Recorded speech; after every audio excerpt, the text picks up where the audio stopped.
What's a good week? Today we're doing something a little bit different and we're doing an interview.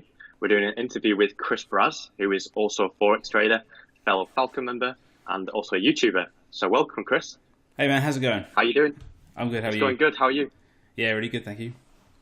Good, good. So tell me about yourself, Chris. Well, first of all, thanks for taking the time to speak to you, Mike. I really appreciate this. Obviously, this is part two of our interview, so I hope people find a lot of value in what we do, and they take away some messages from it, and maybe apply that to their life as well. But I'm actually from the south of England. I live right on the coast. I've been trading currencies for about 2 years now. Recently I launched a YouTube channel at the start of the year based on helping people manage their mindset, emotions, and also their finances. Yeah, and I've got to tell you, there's a lot of value in that. I've watched every single video, and I've taken like 5-6 pages of notes altogether. So yeah, there's a lot of value. Thank you so much. Thank you. I can't wait to see it. Can't wait to see it grow over time. It's going to be good. Yeah, thank you very much, man. I just want to help people, man. I've actually been in the private banking game for about 12 years now. I look after a sort of portfolio of high net worth clients. That's my job. But actually, in the past 12 years, I've discovered my love for personal development and helping others. Yeah. So that's kind of how this is all come about. Love that. So tell me a bit about yourself. What age are you? What do you currently do for work? So I'm 34 years old. I clearly look older. But No, you don't. I'm a private banker. Younger. Oh, thanks. That's the Nivea. I'm a private banker for a high street retail bank. Effectively, what I do is I have a portfolio of high net worth clients that I look after on a day-to-day basis. Nice. I've been working in finance now for just over 12 years. But it's within this role in this world that I've discovered my love, as I said, for personal development, but really for helping others, because I just enjoy helping people just reach their goals and know they can do it. Yeah, that's what it's all about, right? And I can see that genuineness within you, so it's so good to see. Thank you. Love that. So yeah, what in terms of trading, what was the reason behind getting in trading in the first place for you? I suppose I completely discovered FX by accident. Completely by accident. I remember sitting on my couch in the living room on my iPad, and I've always loved the Audi R8. I just love that car. And I remember sitting on my couch, just skipping from YouTube video to YouTube video, R8 to R8. Eventually, I stumbled across a video of a young lady buying an R8, and I thought, "Oh, well done, her! Fantastic!" That same video, which everyone knows which one it is, that led to finding out what that person did for a living, and that led to FX trading. Yeah, so good story. Good story. I remember actually watching that video. It's kind of like shut a lot of limiting beliefs off straight away. The fact that a 22-year-old can buy a Lamborghini, that was huge for me as well. So that's good. Good to hear. Yeah, absolutely. Love that. So go on. I was going to say, what sort of resonated with you in terms of trading? What was it about trading that stood out to you? Well, I definitely, obviously the idea of buying an R8 was like the immediate draw. That was like, wow, I can have an R8, fantastic. But as I studied FX more and more, I really just got drawn to the idea that wherever I am in the world, as long as I've got a laptop and a decent Wi-Fi connection, I can trade, I can work. And to me, that blew my mind. The fact that I could sit with my family over in Portugal, on the beach there, and just we can trade there, or I could be at home, or I could be in New York, wherever it is. I can learn a skill that means I can travel and still work, and that to me was completely unheard of. I just hadn't even considered that as a possibility at the time. So that was the number one draw for me to become an FX trader. Love that. Yeah, it's something about that freedom lifestyle that you can have a laptop and just trade anywhere. That's such a big resonation with so many people, and including myself. Yeah. But yeah, the fact that you can run a business like from anywhere in the world, not have any staff to cater for you. So I think that's so good to have. Yeah. So grateful to find it. Yeah. So exactly. So now that you've committed yourself to your journey of self-growth, what is the main goal you're striving for, and how do you work towards that? So for me, the goal is to generate primarily an income through Forex. I believe, I believe I could generate a really good income through Forex that would, would happily serve me traveling around the world, and meeting people and inspiring people, but just, living my life on my terms, which that to me is that's fantastic. But over time, as I've, really decided that I wanted to put personal development into a practical application, help myself and others, I now want to grow my own YouTube channel as well, to inspire as many people as possible to manage their own mindset, manage their finances, and reach their goals that people might have told them they can't do it, or just been told by general society that it's not possible. That's it. I mean, as we grow up, we tend to get a lot of limited beliefs that tell us we can't do this, we can't do certain things. And I think having that little gap in the market of this is what I've done and this is how it's helped me is so good. It's so good, because you're basically documenting what experiences you've gone through, what you've learned. So I think that's so good to, and like I said before, it provides a lot of value. So I can't wait to see more content. Really glad. I'll keep putting more up then. Definitely, don't stop. But yeah, in terms of daily routine and daily goals, how do you sort of support your long-term vision, your long-term goals? Yeah. Okay. So I'm a really big believer in paying yourself first. And it took me a while to realise that line in Rich Dad Poor Dad about paying yourself first didn't just mean money.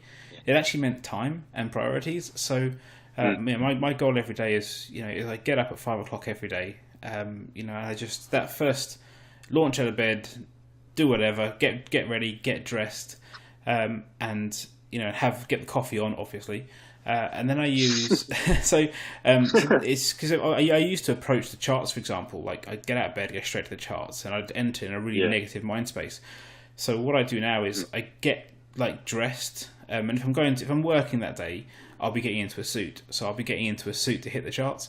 But before I do get the charts, I use the app Headspace to take 10-15 minutes to clear my head completely, try and get rid of that fog, any negative mindset, any limiting beliefs, to take that time to just settle down, because trading is one of those things you absolutely have to be, you can't guarantee every day. I can't say to you today I will make 100 pips. I can't guarantee I say that. I can't go that. What I can do is I can approach the market from a view of opportunity. And so if you can clear your mind first, get clarified, and sit down, you can see so much. You can see setups, you can see things so much, and actually you're more willing to put the work in when that happens. So first things first is you have to get yourself ready to approach those markets, because they don't care about what mindset you're in. You just participate in the market. That's all you do. You don't control the market. You just participate. So you need to be on your game when you go to that screen. That's it. Once a lot of value. Go on. I was going to say there's a lot of value in that. Like, I remember after our call last week, I first tried the Headspace. Yeah. So going into the Falcon webinar, like 30 minutes after it, there's so much clarity there. Like you said, it was sort of the first time it felt like the first time I'd actually gone into the webinar, because there was so much clarity. Exactly. So I've been using it ever since. It's been really good. Awesome. And I think so that's like the first part of my day, is to sort of get clear, but also get dressed. I think that's something we overlook. I know we talk about like trading in our pajamas or whatever, and I'm all for that, but there's a part of me that thinks, this is my business now. This isn't, being an entrepreneur or an intrapreneur, whatever it is, you are the asset, you are the business, you are the CEO of your own company, and you need to approach it in such a way that you are treating it with that respect, because it's you, man. That's how it's got to work that way. So once I've done all those supporting actions, I'm then ready to hit the charts. I have a prepared watch list that I've done the Saturday before. Okay. So I've literally gone through all the pairs that I watch, and I'll be looking at, just the direction of the market, for example, forecasting, which is a massive, massive skill that I'm still nowhere near learning, but I'm getting there. Just understanding, having that list together gives me some real great direction for the week ahead. And also in the Falcon webinars, we do have a top 6 and other pairs we look at as well. So setting yourself for the week is a really, really big thing. So that's kind of what happens. That's stage 2, as it were, is then to look at the market in such a way that you're finding opportunities. But then I also have a trading plan that I have written up, printed out, and it's literally plastered above me. Because if I'm entering a trade, I'm not doing it on a rush. I'm not rushing into it. I'm not going to just take a trade on a whim. That trade would have been forecasted days, weeks in advance. And I think that's the best way to do it, because otherwise your emotions are going to play havoc with you. Yes. So, and I think it's ultimately if you can avoid rushing into trades and rushing anything really, just take it easy, take your time with it. And I think it's what Andy Frisella calls aggressive patience. So yes, you're being patient. Yes, you're being patient with the markets and the trades, but at the same time, each day you're showing up. You're getting, you're there looking for that opportunity, and I think that's a really, really important thing to do. Once that's done, it's off to work for the 9 to 5, and then But again, I don't let my goals go to waste. My goal is I have to make sure that I spend at least an hour listening to podcasts or audiobooks. And also for my mental well-being is to be outside of my office for at least half an hour in the fresh air, getting that fresh air in, getting out and about. I'm quite fortunate in that the office I work at looks over a massive park in Brighton. So I can just step out into Brighton and have a walk around, get some air, see some colours that aren't fluorescent. And it's just, again, I can't emphasise enough getting your mind right, getting your mind clear. That just makes your day so much easier. And actually you feel more energised, because if you've got all that stuff going on in your head, you just get tired. So you just got to bring it down, bring the speed of things down to something you can manage. And that's like my day. Once I get home, I revisit my daily goals and I'll tick off what I've done, what I've achieved so far. I always make a point of having an element in my 5 goals that's either research or learning. So whether it be back testing or whether it be learning a new skill, or for example, I've been looking into stretching exercises that allow me to sleep better. Just things like that, just things that can enhance your daily life. I've also recently become a drone pilot, so I've been looking up locations that I can get a drone up in the air and get some great shots. Working with a local car club as well, because we're going to do some aerial shots of those as well. So that's just a hobby for now, that I would eventually have to turn into an income stream. But I think whatever you're doing every day, always keep learning. So whatever that progresses you a little further. So I think that's really important. And then, sorry, go on. I think that's so key. Like for me, I've recently implemented what Robin Sharma calls the 60-minute student, which is basically what you're doing. It's sort of the 2 hours a day of just purely learning, whether it's a new skill like you're learning with the drone and locations, something as simple as that. Think about how much that can compound over the course of a month, 3 months. It's huge. It's huge. Yeah. But exactly. And I think a lot of people think that education stops when you leave college or university. It absolutely does not. If you think it stops there, you're in for a surprise. But if you can keep learning, you can stay so agile in today's market, in today's world, because you've always got something to offer. And I think that's really important. And then to wind down towards the end of my day, again, 15 to 20 minutes before I hit the charts to see how the market's played out, to see how positions have played out, I open up the Headspace app again, and it's 15-20 minutes of just that time to clear my mind, because you're coming back home with all the baggage of the day. A good day or bad day, there's baggage there, so you need to kind of just settle down, put things to a side, and just know that the market is now going to get your full attention. And so the end of the day is to wrap up how the day has gone. Potentially there could be setups for tomorrow, so I wouldn't want to miss those. And it's just a case of looking at it from a view of opportunity as opposed to a view of lack. So that's pretty much my day. And then the weekends I still get up at 5. I might have a lay until 6, and then it's up and start work on the weekly videos. It's all about I just want to keep. I think it's really important to keep moving. The other day, I didn't keep moving. I remember sitting on the couch just watching TV, and I was like, man, I feel really restless. Why do I feel so restless? And it was because I just hadn't planned that day properly, and I now had nothing to do. And I was thinking, this is ridiculous. I want to do something. I've now got this desire to learn and progress, that it just felt odd. So I think it's really important to have real direction where you go. Yeah, you touched on a good few points there. Like once you get on that growth journey, like it becomes addictive to just keep growing and just keep progressing. I think. And what I also loved about your daily routine is the fact that you get dressed, you get in a suit, and then approach the charts.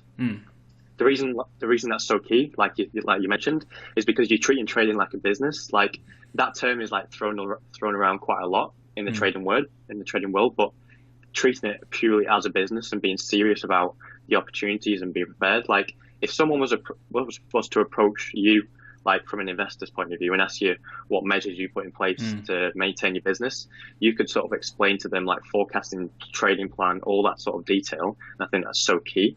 So yeah, very good routine. I love that. Thank you, man. I think it just comes down to respect. You know, if you pay something real respect, it will come back to you in dividends. Yes. So I think you have to approach it from that level of work, and don't deceive yourself thinking I'll just put in a half effort, because if you put in a half effort, you're going to get even less than half back. So you need to be really, really at it, and that's why I say about paying yourself first. That's it. That's it. Yeah. So I love that. Moving on to the next question. So what would you say the hardest thing is that you've had to come in your journey so far? I guess two things really is learning to manage my emotions and expectations. Emotions, you know, trading, if you're not careful, can be one of the most emotionally taxing things ever, because you know, you're entering a trade with a probability that it can go against you. It can go well. It can do really well, but there's always that chance, and that's why you manage risk. And I think even with the best risk management in the world, you will take losing trades sometimes. It's just part of the game, and I think I had to get my head around that to understand that was there. But then, you know, and I think equally when you do take a losing trade, don't just brush it off as it's just a lesson I've paid for. It's not just a lesson you've paid for. It's just you have to accept it. So now I look at it as, you know, those are my overheads. Those losses are my business costs, because there's not that many costs in FX trading, but your overheads are one of them and your losses are one of them. But it was, if you go into the market saying that this is the trade I'm placing, that's my entrance, that's my take profit, here's my stop. But you have to accept that you have said goodbye to that 1% already. As soon as you place a trade, that 1% is gone. And the sooner you get your head around that, the better. And with regards to my expectations, when I started trading, I was over Instagram. I was, you know, just constantly searching for people to follow on Instagram. And unfortunately, I made the mistake of typing Forex into the Instagram search thing, and what I found was as of today, there's 2.6 million posts on Forex. Wow. And you know, you think how many of those are genuine people, how many of those are scams, how many of those are just people showing the material possessions they've got. And you know, so I think Andy Frisella put it really well. You know, if you spend your time counting other people's money, looking at other people's successes from a point of jealousy, then you're going to lose focus on what you should be working, which is your skill discipline and your strategy. Yes, I think that's such a good point. It's such a good point you build on there. So I know that a big goal of yours, you've recently started YouTube, you've recently started content creation of providing value to as many people as possible. What would you say is your biggest goal in terms of YouTube longer term? You know, I suppose, you know, being in the finance world for over a decade, I've met a lot of people who have never been taught to manage their money. It's just not a thing they're taught, or people have tried to teach them with the best intentions, but they're unknowingly sabotaging what they're trying to do. So, for example, you know, you get people told that you should save your money, hoard your money, and it's a really great habit to have, to save money. I couldn't back that enough. I think it's a brilliant idea. However, if you just do nothing with it and you don't grow it, it's just sitting there doing nothing. So, and again, that's one side of things. Then there's other things like people who spend their life comparing themselves to other people and trying so desperately to keep up with that other person. You don't know what they've achieved or what they've had to do, what they've given up to achieve their success or what they perceive as success. But you might try and keep up with them, and it's going to cost you so much more than you realise. So, you know, with Personal Best's YouTube channel, my goal is really to help people get a solid mindset when it comes to their emotions, their mindset, and their money. And like I said before, to teach them that they are the CEO of their own business, and they are absolutely capable of achieving their own successes by managing their money and their finances and their mindset well. Yeah, that's such a good point. I like the fact that you touched on, like, everyone has their own unique journey. Like, don't copy someone else, because, like you said, there's so many things that person could have gone through. No one really touches on those tough times within the journey, and that's unique to that person. So it's so key to go through your own experiences and build that sort of thing. So it's a good point that you touched on there. Yeah. I like that. So in terms of YouTube, where do you think the project's going to go 1 to 2 years down the line? What's the goal? Well, I think YouTube's an amazing platform. It's really given so many people a voice and a message they can give across. So I just want to use that YouTube to provide those weekly lessons to anyone that wants to learn. But also going forward, like I said before, you are the first person I'm interviewing, and I want to interview more entrepreneurs, not just FX traders, but entrepreneurs, but anyone who's decided that they want to be in absolute control as best they can of their money, their finances, and indeed their life. So I want to meet up with people, in the first instance, speak to them, and then a year later catch up with them again, see how they're getting on, and just see the progressions, because I think it's really important to document what people do, because I think, like we've spoken about before, Instagram is one of those places that you'll only ever see the good side of stuff. You don't often see the bad side, and I think it's really important to show both sides, but show that you can still come out good on the other end. That's it. It's so key. Like, I love the fact that you touched on, like, the hard times. Like, the thing is, like we were talking about before, no one really shows the hard times. Everyone shows the cars, the materialistic goals, the things like that, and it comes across the wrong way for someone entering into the Forex trading market. So I think providing value within those hard times, like for me and you, like personally, we've been through some tough times. Like everyone has their own journey, but like there's so much value within those hard times. Like people don't even realize. It's so underestimated how much value that can provide, and so much value. So I think that's super key. I like that. So in terms of, let's think into the future now. So once you've reached consistency and you're at a point that you want to sort of reward yourself for the hard work, do you have any sort of materialistic goals that you want to get? Yeah, for sure, man. I mean, I love cars. That's another thing that I'm really passionate about. And if you're lucky enough to find my personal YouTube channel, you will see it's just cars. But it's my dream car for me would be it's a McLaren 675 LT. It's in McLaren orange. It has the black carbon fiber side vents, and it has black. I think it's multi-spoke rims as well. But it's a full track pack, so it's got the 3 cameras on there as well. It's got everything basically. I think it's an amazing spec, and I love that car. But that's a way away yet, so that's on the list. But the first car that I'll be getting when I'm a consistently profitable trader will be the Skyline R34 GTR V-Spec 2.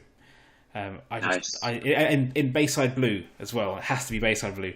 That's been my favourite car since I was like 12 years old. Since Gran Turismo came out, since Too Fast, Too Furious.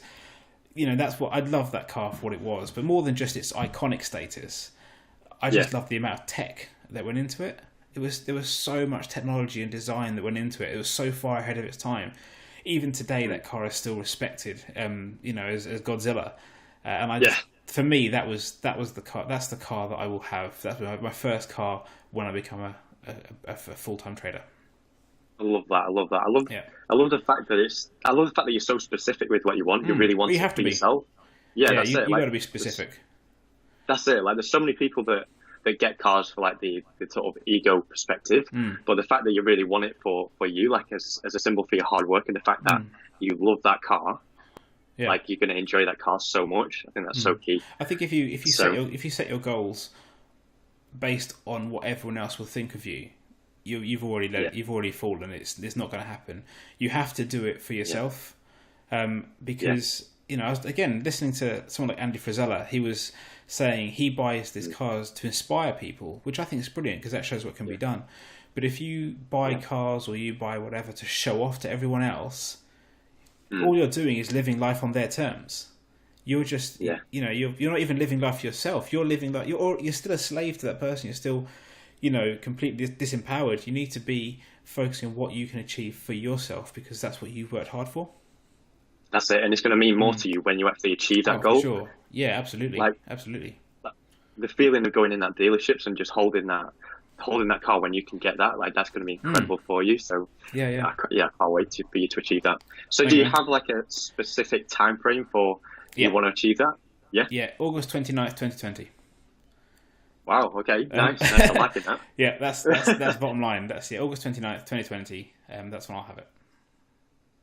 Love that. I love the fact that you're so specific that we touched on before as well. Like, there's a big difference between someone saying, you know what, I want this goal, I want this car, but not giving an absolute time frame. Yeah. But what you've done is taken a specific time frame and saying, I want that by that deadline, that date. So I think it makes you accountable as well, and it gives you, you have to be accountable to yourself more than anyone else, because if you're not holding yourself accountable, what's the point?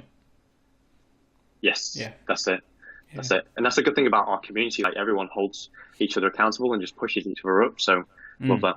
Yeah, for sure. So if there was someone wanting to get into Forex, what would your best advice give? What would your best advice be? Well, funnily enough, there was I forgot to mention a point from earlier. So there's two things. There's two bits of advice, you lucky things. The first thing is you invest in yourself first, both in time and money. For me, joining Falcon was the best choice I made. When it comes to my journey and training and education, Mark has provided phenomenal content and value. And to be fair, he probably should be charging a lot more for what he does. But and I just think you have to. Trading is one of those things that you might think you can do it alone, and you might do it alone for a bit, but that something will come along and knock you off course, and that'll be really hard to get back on. So being in Falcon, to have the level of education that Mark provides, the level of content that he provides on a regular basis, no matter where he is in the world, is incredible. Then you have the community of Falcon traders who just want you to succeed and just look after you, and just everyone looks after each other in a way that you just don't see in other trading communities. There's no ego. Everyone helps each other out, and I'm all for plugging Falcon. I don't plug much, but I'm all for plugging Falcon because the work is there and the genuine side of things is there as well. So that's totally. My advice piece number one. Second one, I was going to talk earlier about managing emotion, and that's a big thing in especially in trading. But not long ago, I realised that your emotions are exactly what you label them to be. Because if you for example, if you were to stand on the edge of a cliff and stare straight down, you would be terrible. Your adrenaline would start up. Your heart would beat much faster. You might start sweating on there. Everything starts to get very tense all of a sudden, and you start to get and you might associate all those anxious feelings with fear. And you're probably right. You're at the edge of a cliff. However, if you went to a theme park like Alton Towers, or the guys in America in like Six Flags, and in the case of Alton Towers, there's a ride called Oblivion. And you sit in that thing and you get taken up 180 feet in the air, and you literally get tilted over to look straight down into an abyss, and you can't see the bottom, and you have the exact same feelings as if you were standing at the edge of a cliff. But because you want to be there, because you've made the trip to Alton Towers, you stood in the queue, you got on the ride, you're now at the top, staring straight down, you now call it excitement and exhilaration. So ultimately, your emotions are exactly what you label them to be. And I think once you can manage that better, then you can learn to become a master of how you feel, and you can manage everything. And I think that's a really important point as well. That's a value. Wow, that was a lot of value in that. I love the fact that you were saying like you would want to be there. Like, it's such a different perspective to look at that. So. Yeah. I mean that within the Forex market, that's so key to manage your emotions and just have clarity and just be able to manage your emotions well. So I think that's a good point. Thank you. So lastly, where can people follow your journey? I know that you started YouTube. Where can people find you? So on YouTube, it's Personal Best Finance. That's just 3 words. And at the moment, it's just, my goal is to have a new video up every week, just providing either some practical advice on money, or something to do with your mindset as well. So either one of those will be what forms the content each week. And then equally on Instagram, it's at personal_best_finance. So at the moment, those are my 2 mains. I do have, I'm on Facebook as well, but I really want to focus on Instagram because I love the visual aspect of things. So I'd rather you saw something visual on your feed that you can take some value from. Yeah, that's it. And anyone who hasn't followed Chris yet on Instagram and YouTube, I would definitely recommend it. He provides a ton of value on both platforms, so fully recommend you checking him out. But thank you for everything so far, Chris. And it's been a great interview today. A lot of value. I think a lot of people can take away a ton of things from this. So thank you for having you as a guest. Cool. Well, thank you, and thank you for your time as well. I think it's really important to reach out to people who are genuine like yourself, who are on this trading journey like the rest of us. But there's no ego there. I think it's really important to find those sorts of people that are going to help you and inspire you the right way, not just showing you material stuff that is great and nothing wrong with that, but getting your mindset right is actually what's going to give you that. So, ultimately your success as a trader, as an entrepreneur, are not based on the one thing you do once. You have to show up every day. It's little successes every single day, or something like that. Little wins that will compound and grow. And before you know it, then you'll be days away from reaching your goal, and you'll be already moving on to your next one. So that's if I was to wrap it up here, I would say just show up every day. Just put the effort in every single day. Very good value, very good. Because the thing is, a lot of people think like it's that one big breakthrough, that one big stake. The fact is, it's showing up every day, like you said. It's those small, consistent steps every single day that compound over time. So that's a big thing. Thank you for sharing that. No, welcome, man. But I think that thank you so much for your time, man. I'm so pleased we did this. And you too. I'm so glad we did this eventually. It's so good. Cannot wait to see how much value this provides. Thank you for jumping on. Cheers, man. I'll see you later. Cheers, bye. Thank you. See you in a bit. Bye.